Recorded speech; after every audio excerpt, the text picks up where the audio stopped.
Endoplasmic reticulum, ठीक है। Endoplasmic reticulum जो है उसको डिस्कवर किया था किसने? गाविया ने, ठीक है। कब किया था? 1897 में, या कह सकते हैं कि इसको ऑब्जर्व किया था फर्स्ट टाइम, ये भी बोल सकते हैं, है ना। और जो इसका स्टडी है ना एंडोप्लाज्मिक रेटिकुलम का, वो किसने किया था? उसको किया था पोर्टर ने। इसको ऐसा भी बोल सकते हैं कि एंडोप्लाज्मिक जो टर्म है उसको दिया था पोर्टर ने, ठीक है। अब एंडोप्लाज्मिक रेटिकुलम जो होती है उसके संरचना को हम लोग देखते हैं, तो उसके संरचना में हमको दो चीज़ें दिखाई देती है, ठीक है। एक दिखाई देती है हमको रफ एंडोप्लाज्मिक रेटिकुलम और एक दिखाई देती है smooth endoplasmic reticulum. Rough endoplasmic reticulum को RER बोलते हैं और स्मूथ एंडोप्लाज्मिक रेटिकुलम को SER बोलते हैं, ठीक है। तो ये जो एंडोप्लाज्मिक रेटिकुलम है इसको पहले डायग्राम को देखते हैं कि इस डायग्राम में देखो ये क्या दिखाई दे रहा है। ये न्यूक्लियस है, न्यूक्लियस का मेम्ब्रेन है, ठीक है। ये न्यूक्लियस है, ये न्यूक्लियर मेम्ब्रेन है। तो ये जो न्यूक्लियर मेम्ब्रेन है ना, इसका एक्सटेंशन, इसका फैलाव जो है क्या बनाता है? फैल के एंडोप्लाज्मिक रेटिकुलम बनाता है, ठीक है। और ये एंडोप्लाज्मिक रेटिकुलम में दिखाई दे रही होगी रफ एंडोप्लाज्मिक रेटिकुलम और स्मूथ एंडोप्लाज्मिक रेटिकुलम। तो रफ एंडोप्लाज्मिक जो रेटिकुलम है उसके ऊपर देखो छोटे छोटे दाने की जैसे संरचना दिखाई दे रही है। ये दाने की संरचना को हम क्या बोलते हैं? राइबोसोम बोलते हैं। अगर एंडोप्लाज्मिक रेटिकुलम के ऊपर ये दानेदार संरचना दिखाई देती है या राइबोसोम दिखाई देता है उसके साथ अटैच हुआ, तब इसको हम क्या बोलेंगे? रफ एंडोप्लाज्मिक रेटिकुलम या RER बोलते हैं, ठीक।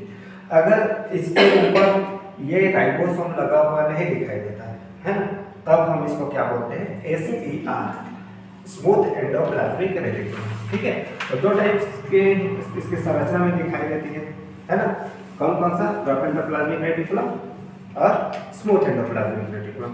एंडोप्लाज्मिक रेटिकुलम का एक दूसरा नाम भी है जिसको ट्रांसपोजियम बोलते हैं, ठीक है। सॉरी, ट्रोफोस्पॉन्जियम बोलते हैं, ठीक है। क्या बोलेंगे? ट्रोफोस्पॉन्जियम।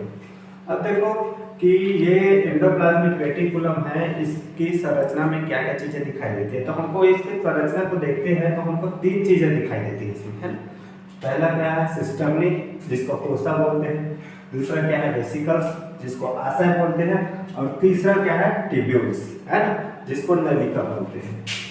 ये नलिका, ठीक है।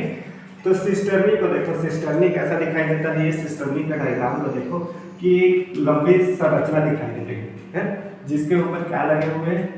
राइबोसोम प्रेजेंट हो गए, है। तो सिस्टर्नी को देखो कि लंबा होता है, चपटा होता है और समानांतर। समानांतर मतलब एक के ऊपर एक लगा हुआ, ऐसे, ठीक है, ऐसे एक के ऊपर एक लगा हुआ दिखाई देगा, ठीक है, एक दूसरे के समानांतर। इसमें क्या होगा? राइबोसोम प्रेजेंट होगा।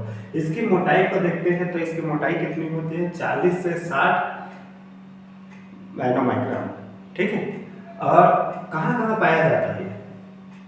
ठीक है, तो ये पाया जाता है लिवर में, पेनक्रियाज में, ब्रेन में, ठीक है।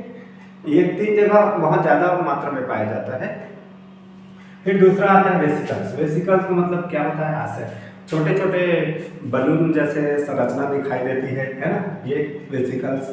ये वेसिकल्स कैसा होता है? गोलाकार होगा, अंडाकार होगा या वृत्ताकार भी हो सकता है ना। इसका व्यास देखें 25 से 500 नैनोमाइक्रोन होता है। और इसका काम क्या है? ये पाया कहाँ जाता है? तो जहां जहां पर जिस जिस सेल में प्रोटीन का सिंथेसिस होगा उस सेल में क्या पाया जाएगा? वेसिकल्स पाया जाएगा। तो प्रोटीन सिंथेसिस करने वाली कोशिकाओं में पाया जाता है ये, है ना। फिर आता है तीसरा ट्यूब्यूल्स। ट्यूब्यूल्स मतलब नलिका होती है। देखो ये लंबी नली के समान दिखाई दे रही है ये संरचना, है ना। तो ये ट्यूब जैसी होती है। व्यास कितना होता है? 50 से 100 नैनोमाइक्रोन। और कहाँ पाया जाता है ये पाया जाता है रेटिना में और मसल्स में, ठीक है। देखो अब रफ एंडोप्लाज्मिक और स्मूथ एंडोप्लाज्मिक रेटिकुलम को देखते हैं। तो रफ एंडोप्लाज्मिक के ऊपर में क्या रहता है? दाने जैसे संरचना दिखाई देती है ना, राइबोसोम जिसको बोलते हैं। तो राइबोसोम की वजह से ये क्या करता है, प्रोटीन सिंथेसिस का काम करता है, क्योंकि राइबोसोम क्या करता है, प्रोटीन सिंथेसिस करने का काम करता है ना। तो रफ एंडोप्लाज्मिक रेटिकुलम क्या करेगा, प्रोटीन सिंथेसिस करेगा। और इसका जो सिस्टर्नी होता है ना, तो सिस्टर्नी का जो सरफेस होता है, सतह है, उसके सतह पे क्या पाया जाता है, राइबोफ्लोरिन फर्स्ट और राइबोफ्लोरिन सेकेंड और ग्लाइकोप्रोटीन पाया जाता है। ये एक प्रकार का प्रोटीन होता है, ये भी प्रोटीन है, राइबोफ्लोरिन फर्स्ट प्रोटीन, राइबोफ्लोरिन सेकेंड प्रोटीन और ग्लाइकोप्रोटीन। ये प्रोटीन क्या करता है, अब देखो ये सिस्टर्नी है, ठीक है, ये क्या है, सिस्टर्नी है ना, और ये क्या है, राइबोसोम। मतलब क्या है, ये एंडोप्लाज्मिक रेटिकुलम का भाग है ना, सिस्टर्नी।